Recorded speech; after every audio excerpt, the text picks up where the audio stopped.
주님의 평화가 여러분과 함께.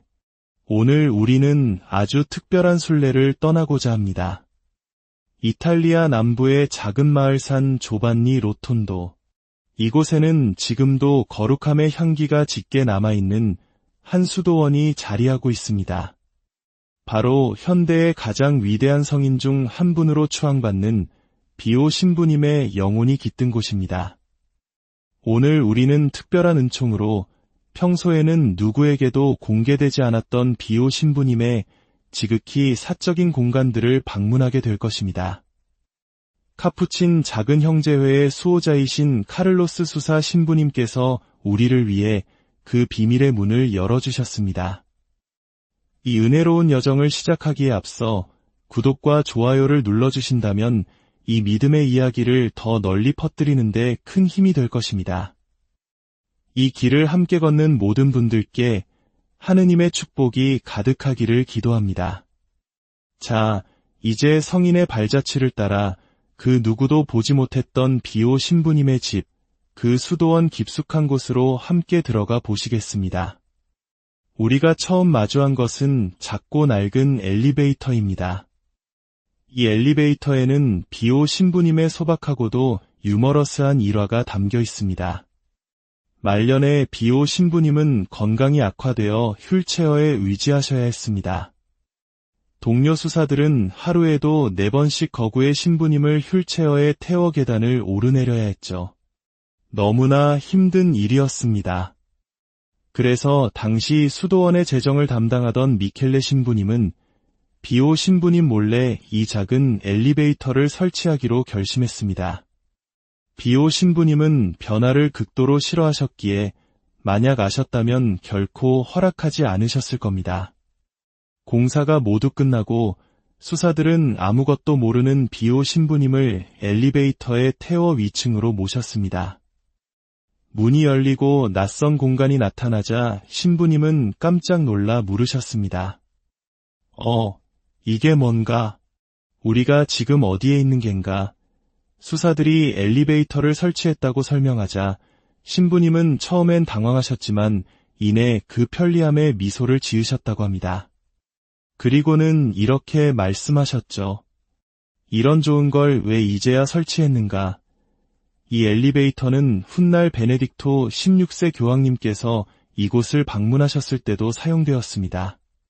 성인의 마지막 몇 년을 함께한 이 작은 공간에서부터 우리는 그의 인간적인 온기를 느낄 수 있습니다. 이제 우리는 비오 신부님께서 생애 마지막 20년을 보내시고 또 선종하신 방으로 들어갑니다. 이곳은 원래 신학생들을 위한 작은 교실이었습니다. 1943년 만성적인 호흡곤란으로 고통받으시던 신부님을 위해 더 넓고 공기가 잘 통하는 이 공간을 침실로 내어드렸습니다. 방 안의 모든 것은 신부님께서 떠나시던 날 그대로 보존되어 있습니다. 저기 보이는 낡은 안락의자. 1968년 9월 23일 새벽 2시 30분, 비오 신부님은 바로 저 의자에 기대어 마지막 숨을 거두셨습니다. 새벽 2시 30분은 그가 평생을 매일같이 일어나 기도를 시작하던 시간이었습니다. 침대 머리맡에는 2개의 낡은 자명종이 보입니다. 당시에는 알람이 한번 울리고 꺼지면 그만이었기에 혹시라도 잠들어 기상시간을 놓칠까 두려워 몇 분 간격으로 2개의 시계를 맞춰 두셨다고 합니다. 모든 것이 순조로운 날에도 그의 수면 시간은 고작 2시간에서 2시간 반을 넘지 못했습니다. 잠에서 깨어나면 먼저 이 방에서 기도를 하시고 텅 빈 복도를 걸으며 묵주 기도를 바치신 후 미사를 준비하기 위해 작은 기도실로 향하셨습니다. 선종하시던 그날 밤 신부님은 마지막 미사를 봉헌하신 후 기력이 쇠하여 이 방으로 옮겨졌습니다. 그는 평소 일어나시던 바로 그 시간에 조용히 하느님의 품으로 돌아가셨습니다. 마지막 순간 그는 고해성사를 받고 병자성사를 받았으며 수도의 장상 앞에서 수도 서원을 갱신했습니다. 그리고 동료 수사들에게 평생 폐를 끼친 것에 대해 용서를 구했습니다. 그의 삶 전체가 타인을 위한 고통과 사랑의 봉헌이었음에도 불구하고 말입니다. 방 안의 사진들은 모두 신부님께서 직접 걸어두신 것들입니다. 저 창문은 저녁 기도가 끝난 후 광장에 모인 신자들에게 손수건을 흔들며 강복을 해주시던 바로 그 창문입니다. 수많은 영상 자료에 바로 이 창가에 서 계신 신부님의 모습이 남아 있습니다. 한쪽 구석에는 신부님이 신으셨던 샌들이 놓여 있습니다. 오상으로 인해 발이 심하게 붓고 상처가 깊어 늘 손으로 만든 샌들을 신으셔야 했습니다. 매일같이 굳은 피딱지를 떼어내기 위해 발을 씻는 것은 끔찍한 고통이었습니다. 신부님은 그 상처를 남에게 보이는 것을 극도로 꺼려하여 늘 혼자서 발을 씻으셨습니다. 말년에 허리를 굽히기 힘들어 며칠씩 발을 씻지 못하자 동료 수사들이 신부님, 발에서 냄새가 납니다. 라고 말씀드린 후에야 마지못해 도움을 받으셨다고 하니 그 겸손과 인내의 깊이를 짐작할 수 있습니다. 방에서 가장 눈에 띄는 것은 화려한 성모 마리아 성화입니다.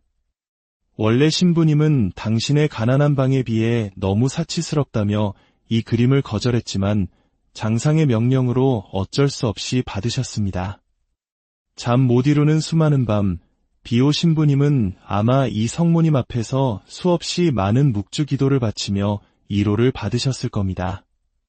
그 옆에는 그의 부모님 사진이 있습니다. 신부님은 특히 어머니에 대한 사랑이 지극했습니다.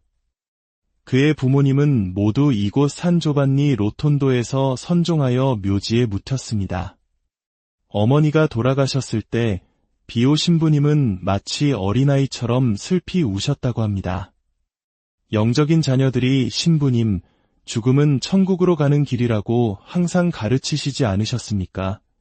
라고 묻자 그는 눈물을 흘리며 대답했습니다. 알고 있네. 하지만 내 어머니이지 않은가? 내 어머니란 말일세 성인의 가장 인간적이고 순수한 마음을 엿볼 수 있는 대목입니다. 그리고 바오로 6세 교황님의 사진이 있습니다. 비오 신부님은 훗날 교황이 될 몬티니 추기경에게 그가 교황이 될 것이라고 예언한 것으로 유명합니다. 바오로 6세는 교황으로 선출된 직후 당시 여러 제약 속에 있던 비오 신부님에 대해 그가 원하는 모든 것을 자유롭게 하도록 내버려 두시오라고 명했습니다. 특히 1968년 바오로 6세 교황께서 생명윤리에 관한 해칙 인간 생명을 발표했을 때 전 세계적으로 엄청난 비판에 직면했습니다. 교황님께서 깊은 고뇌에 빠져 있을 때 비오 신부님은 선종하기 불과 11일 전 교황님께 편지를 보냈습니다. 그는 교황님의 위대한 가르침에 감사를 표하고 당신의 교도권에 절대적으로 순명할 것을 약속했습니다. 그리고 많은 이들은 이 편지에 비오 신부님이 교황님과 교회를 위해 자신의 남은 생명을 봉헌하겠다는 의미가 담겨 있다고 믿습니다. 그리고 정말로 그는 11일 후에 세상을 떠났습니다. 평생 교회로부터 오해와 시련을 겪었지만 그의 마지막 행적은 그리스도의 대리자인 교황과 교회를 향한 가장 위대한 사랑의 행위였습니다. 이제 우리는 비오 신부님께서 가장 사랑했던 장소이자 가장 혹독한 시련을 겪으셨던 작은 기도실로 발걸음을 옮깁니다. 매일 새벽 잠에서 깬 신부님은 바로 저 기도 의자에 무릎을 꿇고 미사를 준비했습니다. 수많은 미사가 이곳에서 개인적으로 봉헌되었습니다. 하지만 이 장소는 특히 1931년부터 1933년까지 2년이 넘는 시간 동안 겪었던 격리의 고통을 기억하고 있습니다. 당시 교황청은 비오 신부님에게 공개적인 미사 집전, 고해 성사, 신자들과의 만남 등 모든 사목 활동을 금지했습니다. 그는 이 작은 기도실에 갇혀 지내야 했습니다. 이러한 부당한 고통의 시간은 혹독한 박해 속에서도 신앙을 지켜냈던 우리 한국 순교자들의 모습을 떠올리게 합니다. 외부 세계와 단절된 채 그는 오직 이곳에서 홀로 미사를 봉헌하며 하느님과 만날 수 있었습니다. 미사는 때로 서너 시간씩 이어졌습니다. 이 시기는 그에게 가장 큰 고통이었지만 역설적으로는 오롯이 하느님께만 자신을 봉헌할 수 있었던 시간이기도 했습니다. 그는 훗날 주님께서 내게 맡기신 사명, 영혼들을 하느님과 화해시키는 일을 할 수 없다는 것이 가장 고통스럽다고 말했습니다. 하지만 그는 이 모든 고통과 굴욕이 하느님께서 허락하신 일임을 알고 있었습니다. 훗날 그의 위대한 사목활동과 수많은 영혼들의 회개는 바로 이 고통의 기도실에서 흘린 눈물과 기도의 열매였을 것입니다. 이 제단의 제대보는 매일같이 흘린 그의 눈물로 흠뻑 젖어 있을 것이라고 카를로스 신부님은 조용히 말합니다. 이어서 우리는 비오 신부님이 처음 이곳에 왔을 때 머물렀던 오호실로 향합니다. 이곳은 그의 영적 여정에서 가장 중요한 사건들이 일어난 장소입니다. 1918년 8월 5일, 그는 이곳에서 성심관통이라 불리는 신비로운 체험을 합니다.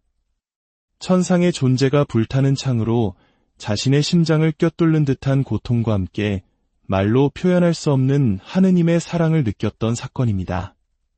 그리고 한 달여 뒤인 9월 20일, 그는 마침내 그리스도의 다섯 상처, 즉 오상을 받게 됩니다.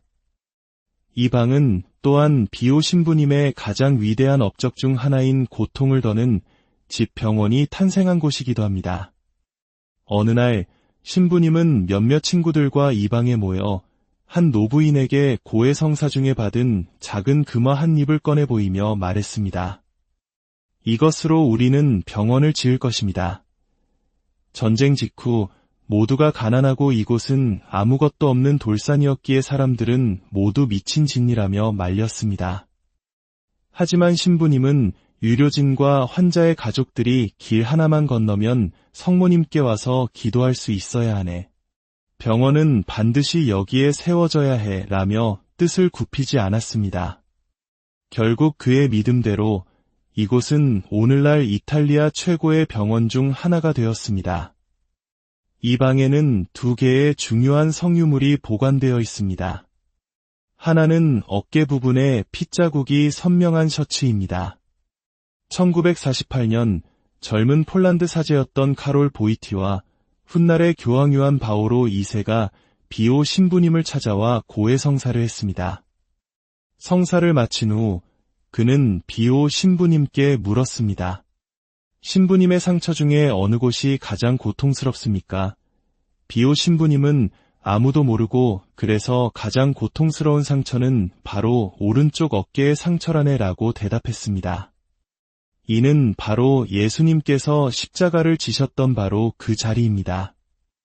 이 셔츠는 비오 신부님이 우리 눈에 보이는 다섯 상처 외에도 십자가를 진 고통에 실제로 동참했음을 증명하는 유물입니다. 훗날 교황 요한 바오로 2세의 증언을 통해 이 사실이 세상에 알려지게 되었습니다. 다른 하나는 비오 신부님의 심장이 담긴 성유물함입니다. 2008년 시신을 발굴했을 때 심장이 거의 온전한 형태로 분리되었습니다. 이는 하느님과 이웃을 향한 그의 불타는 사랑을 상징하는 듯합니다. 이 심장은 매년 그의 축일 전야에 특별히 공개되어 공경을 받습니다. 이제 우리는 비오 신부님의 사도직의 중심이었던 고해소로 갑니다. 낡은 나무 칸막이로 된 이 작은 공간.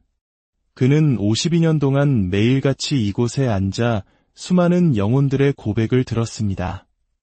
그의 고해성사는 몇 분밖에 걸리지 않았지만 그는 종종 고해자의 마음을 꿰뚫어보고 잊어버린 죄까지 기억나게 해주었습니다. 한 유명한 일화가 있습니다. 폴란드 출신의 한 프리메이슨 단원은 아내가 암으로 죽어가자 아내의 간절한 소원을 들어주기 위해 마지못해 이곳을 찾았습니다. 그는 고해할 생각이 전혀 없었지만 비오 신부님은 그의 앞에 무릎을 꿇리더니 아내조차 모르는 그의 평생의 모든 비밀과 죄를 남김없이 이야기하기 시작했습니다.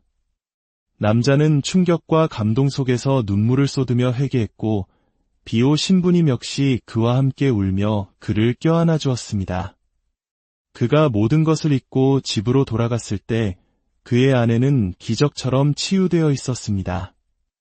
비오 신부님은 내 사명은 사탄의 발톱에서 영혼들을 빼내어 하느님과 화해시키는 것이다 라고 말씀하셨습니다. 죄가 너무나 가볍게 여겨지는 오늘날 52년간 고해소에 앉아 있었던 그의 삶은 우리에게 죄의 심각성과 하느님 자비의 위대함을 동시에 일깨워줍니다. 많은 사람들이 비오 신부님의 영적 자녀가 되기를 원했습니다. 그럴 때마다 신부님은 이렇게 대답하셨습니다. 좋네. 하지만 나를 부끄럽게 만들지는 말게나 이는 곧 좋은 그리스도인으로 살아가라는 뜻이었습니다. 주일 미사에 참여하고 매일 묵주 기도를 바치며 적어도 한 달에 한 번은 고해 성사를 통해 영혼을 정화하라는 것이 그의 가르침이었습니다. 오늘 우리는 성비오 신부님의 숨결이 깃든 공간들을 순례하며 그의 삶을 엿보았습니다. 그의 삶은 우리에게 무엇을 말하고 있습니까? 그것은 바로 고통을 통해 하느님께 나아가고 그 사랑으로 이웃을 섬기라는 단순하지만 위대한 진리입니다. 성비오 신부님의 전구를 통해 여러분의 가정에 주님의 평화가 깃들고 여러분의 믿음이 더욱 굳건해지기를 기도합니다. 하느님께서 여러분 모두에게